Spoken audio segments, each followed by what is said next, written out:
লম্বা।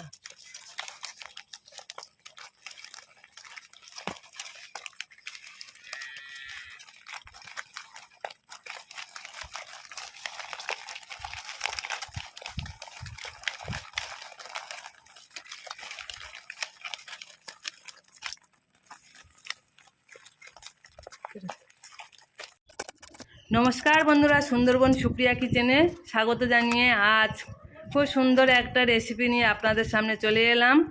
কই মাছের রেসিপি। আপনারা ভিডিওটা প্রথম থেকে শেষ পর্যন্ত দেখুন, আশা করছি আপনাদের ভালো লাগবেন। এই কই মাছগুলো আমাদের পুকুর থেকে ধরা হয়েছে, সেই মাছগুলো খুব সুন্দর করে কেটে ধুয়ে পরিষ্কার করে নেব। আর আমার সকল বন্ধুদের আন্তরিক শুভেচ্ছা, অভিনন্দন, ভালোবাসা জানাই। দেখুন বন্ধুরা, মাছগুলো খুব সুন্দর করে আমি কেটে নিয়েছি। আর এই মাছগুলো খুব সুন্দর করে একটু ভালো করে ঘষে ঘষে পরিষ্কার করতে হবে। কই মাছ, শোল মাছ, ল্যাঠা মাছের গায়ে একটু আঠালো থাকে, হড়হড় করে আর কি, সেইগুলো খুব সুন্দর করে ঘষে ঘষে পরিষ্কার করতে হবে। দেখুন, একটা স্যানের ঘাট বা সিমেন্ট বালি দিয়ে জমানো একটা সামসেট মতন, সেই জায়গাটা ঘষলে খুব ভালো হয়। আমি খুব সুন্দর করে মাছগুলো ঘষে পরিষ্কার করে নিয়েছি দেখুন, আর ধুয়েও নিয়েছি। এবারে একটা থালার মধ্যে লবণ নিয়েছি, অল্প পরিমাণ নিয়ে মাছগুলো থালার মধ্যে তুলে নেব। নিয়ে খুব সুন্দর করে চটকে চটকে মাছগুলো ধুইব। যত পরিষ্কার করে ধুইব তত আমাদের তরকারি বা রেসিপিটা খেতে খুব ভালো লাগবে। একটু পরিষ্কার পরিচ্ছন্ন করে খাওয়াটাই এখন উচিত মনে হয়। দেখুন বন্ধুরা, খুব সুন্দর করে মাছগুলো আমি ধুয়ে নিয়েছি। আর মাছের মধ্যে কতটা নোংরা ছিল দেখুন, জলটা একদম বাজে হয়ে গেছে ঘোলা। আর এবারে আরও বারে বারে দুই একবার জল দিয়ে আমি মাছগুলো খুব সুন্দর করে ধুয়ে নেব। মাছ ধুয়ে পরিষ্কার করে আমি রান্নাঘরে চলে এলাম। মাছের মধ্যে লবণ হলুদ মাখিয়ে নেব। খুব সুন্দর করে মাছগুলো মাখাতে হবে। দেখুন, খুব সুন্দর করে মাখিয়ে নিলাম। এবারে আমি এই দেখুন, আর কয়েকটা লঙ্কা, রসুন, আদা, জিরে আর পেঁয়াজ কেটে নিয়েছি, আর এগুলো জোগাড় করে নিয়েছি। এগুলো আমি শিলপাটাতে বেটে নেব। খুব সুন্দর করে শিলপাটাতে আমি বেটে নিয়েছি। আর অফ ক্যামেরায় বান্নাটা আমি করে নিলাম। আর উনুনটা ধরিয়ে কড়াইয়ের মধ্যে পরিমাণ মতন তেল দিয়ে মাছগুলো খুব সুন্দর করে ভেজে নেব। আর আমাদের বাড়িতে মাছটা একটু কড়া করে ভাজতে হয়। আর মাছগুলো এখন সবাই একটু তেল বেশি খায়, প্রত্যেক বাড়িতে তেল মশলা বেশি খাওয়া হয়। আর পরিমাণ মতন তেল দিয়ে খুব সুন্দর করে মাছগুলো আমি দেখুন উল্টে পাল্টে ভেজে নেব।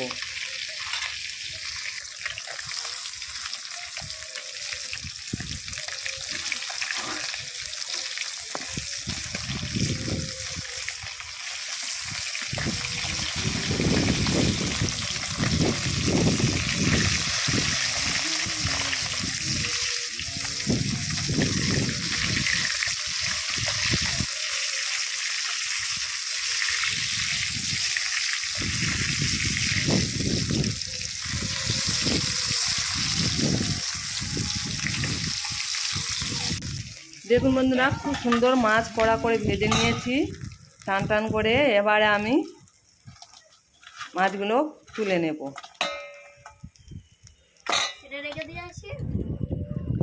ওই তেলের মধ্যে আলুগুলো ভেজে নেব।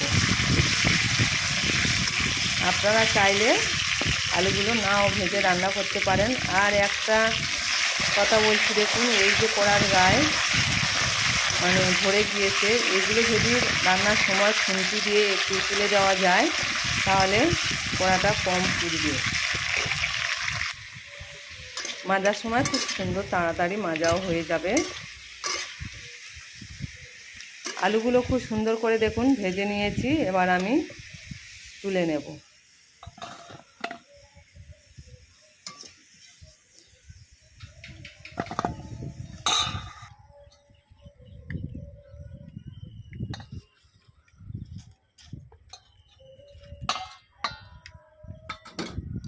আলুগুলো আমার সব তোলা হয়ে গেছে, আর কড়ার মধ্যে অনেকটাই তেল রয়ে গেছে। আমি আর তেল দেব না, তেলের মধ্যে অল্প 5 ফোড়ন দিয়েছি।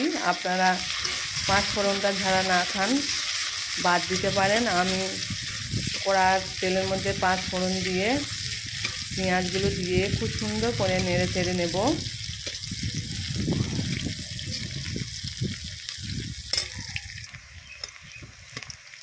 পেঁয়াজগুলো খুব সুন্দর করে নেড়ে চেড়ে ভাজা ভাজা হয়ে গেছে। এবারে সেই যে মশলাগুলো পেস্ট করে রাখলাম সেই মশলাগুলো দিয়ে দিলাম।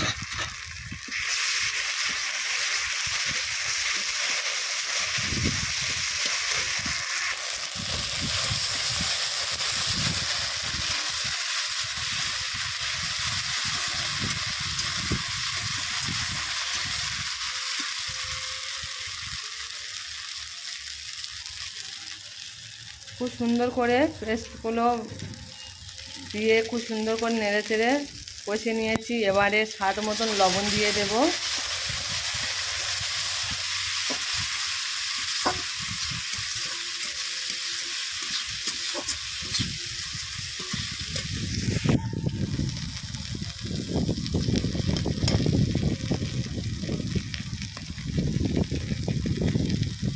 সঙ্গে এবারে হলুদের গুঁড়ো দিয়ে আরও কিছুক্ষণ নেড়ে চেড়ে নেব।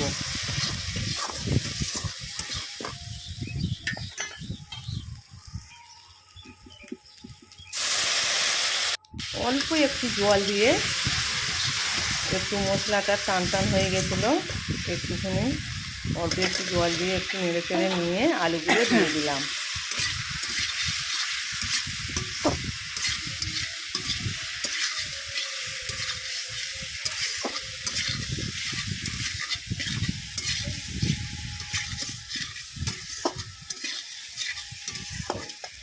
বন্ধুরা, খুব সুন্দর সেন্ট বেরিয়েছে। এই কষা আলু দিয়ে ভাত খেলে ভাত এক খেলা খাওয়া যাবে, এত সুন্দর সেন্ট বেরিয়েছে। খুব সুন্দর করে কষে নিয়েছি দেখুন। এবারে পরিমাণ মতন জল দেব। খুব বেশি জল দিলে তরকারি টেস্ট হবে না, অল্প পরিমাণ জল দিতে হবে, যেহেতু আমার আলু ভাজা ছিল।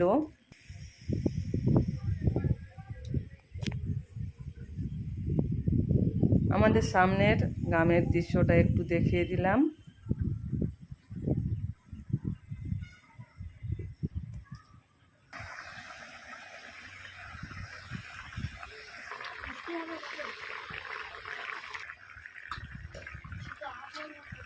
কিছুক্ষণ আমি তরকারিটা ফুটিয়ে নিয়েছি। এবারে আমি দিয়ে দেব মাছগুলো।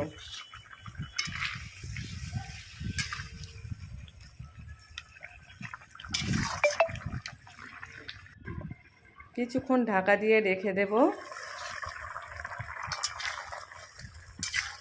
ঢাকা খুলে কিছুক্ষণ নেড়ে দেব।